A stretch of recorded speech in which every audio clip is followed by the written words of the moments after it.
warahmatullahi wabarakatuh. Selamat pagi siswa-siswi kelas 10 BDP 1 dan juga BDP 2. Untuk pertemuan ke-9 hari ini, kita akan membahas tentang segmentasi pasar.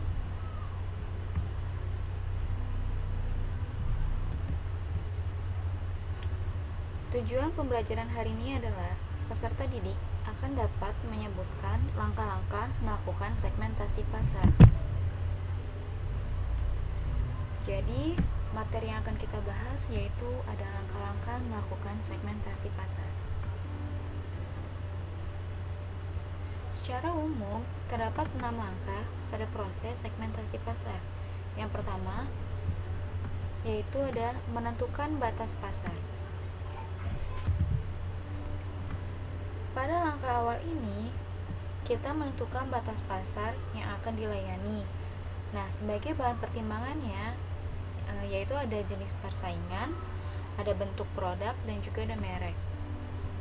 Sedangkan yang kedua yaitu memutuskan variabel segmentasi yang akan digunakan. Nah, pada langkah kedua ini kita harus melakukan seleksi terhadap variabel-variabel dan memutuskan variabel mana yang paling sesuai. Dan yang ketiga, ada mengumpulkan dan menganalisis data segmentasi. Langkah ketiga ini, kita mengumpulkan dan menganalisis data segmentasi dengan cara mengumpulkan data dan menganalisisnya secara keseluruhan dari pengelompokan pasar. Selanjutnya, kita mengidentifikasikan kelompok-kelompok yang memiliki keinginan dan kebutuhan yang sama. 4. Mengembangkan profil tiap-tiap segmen. Pada langkah keempat ini, kita mengembangkan profil tiap-tiap segmen, yaitu dengan cara memilih variabel deskriptif yang sesuai untuk setiap segmen. Dengan cara mengambil variabel demografi dan juga geografi agar memperoleh gambaran lengkap mengenai setiap segmen di pasar. Dan yang kelima, ada mendidik segmen-segmen yang dilayani. Pada langkah kelima ini, yaitu mendidik segmen-segmen yang dilayani dengan cara melihat segmen yang memberikan tawaran peluang terbaik antara sumber daya organisasi dan juga segmen yang dikerjakan. 6. Merancang rencana pemasaran. Langkah terakhir yaitu merancang rencana pemasaran. Dalam perancangan rencana pemasaran ini, semua segmen yang dilayani pesaing hendaknya harus diidentifikasi terlebih dahulu. Di setiap segmen hendaknya dikembangkan segala hal supaya bisa menarik perhatian dari konsumen atau pembeli.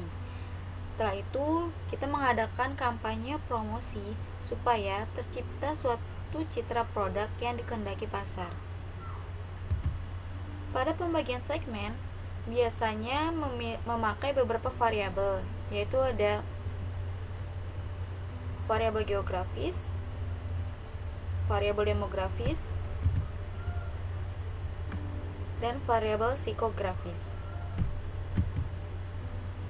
Yang pertama yaitu variabel geografis. Variabel geografis dalam segmentasi pasar ini berdasarkan pada kriteria lokasi, tempat, dan daerah konsumen.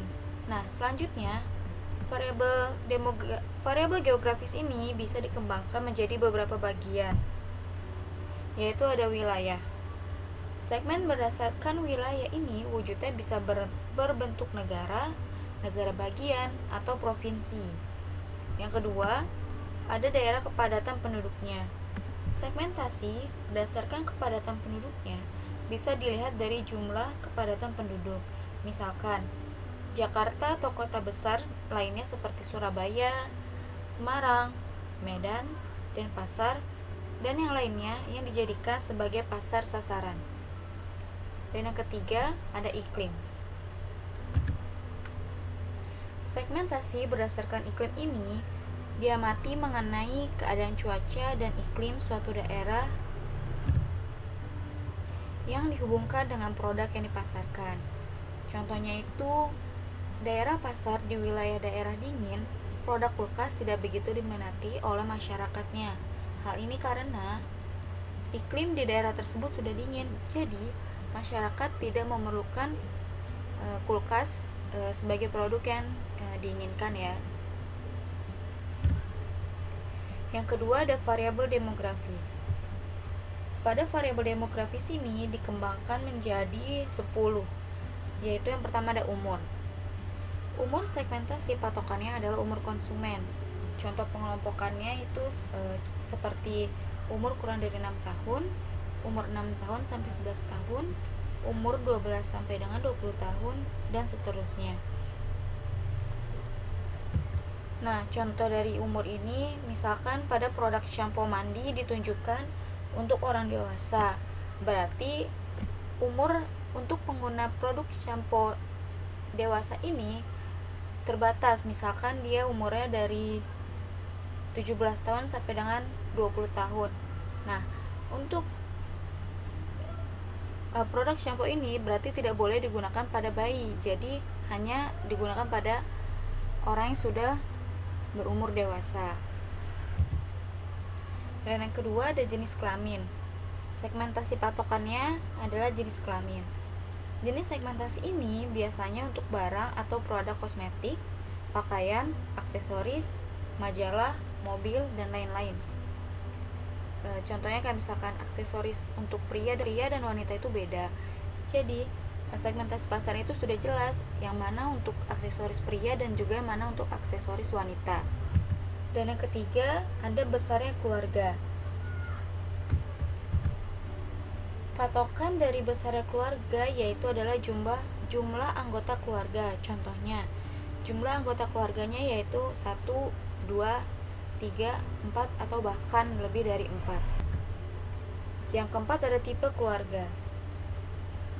Tipe keluarga segmentasi patokannya adalah tipe keluarga. Apakah tipe keluarga inti, suami dan istri, keluarga kecil yang terdiri dari suami, istri, dan anak, atau keluarga besar yang terdiri dari suami, istri, anak, orang tua, dan juga saudara. Yang kelima ada pendapatan. Segmentasi patokannya adalah pendapatan masyarakat, karena setiap orang pendapatannya tidak sama, ada yang besar dan juga ada yang kecil. Contohnya, pendapatan sebesar 300.000 sampai 500.000, 750.000, dan lain-lain. Nah, segmentasi ini dipakai khusus untuk produk perusahaan berupa pakaian, kendaraan, kapal, kosmetik, perjalanan, dan juga liburan. Yang keenam ada pekerjaan. Segmentasi patokannya adalah pekerjaan masyarakat. Di antaranya ada yang berprofesi sebagai guru, TNI, polisi, ahli teknik, manajer, petani, mahasiswa, ibu rumah tangga, pelajar, pengangguran, dan juga sebagainya. Yang ketujuh ada pendidikan.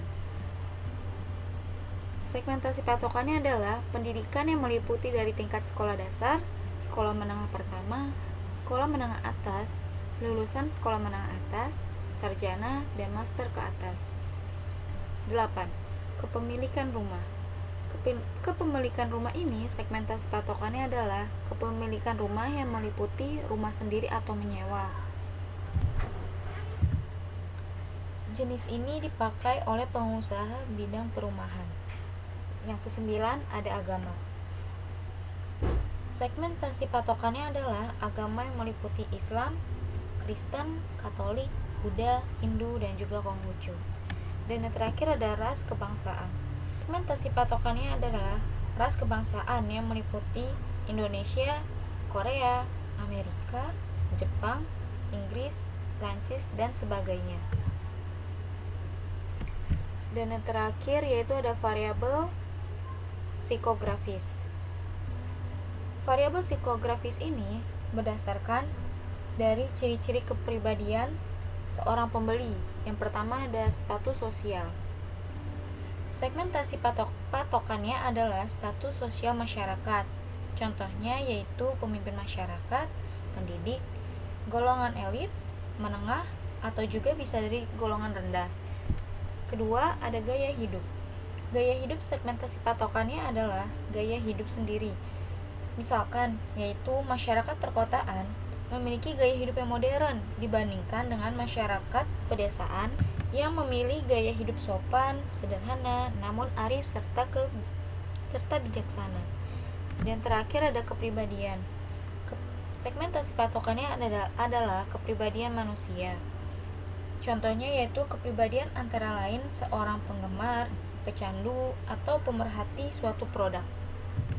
Untuk pertemuan hari ini materinya saya rasa sudah cukup, kurang lebihnya mohon maaf.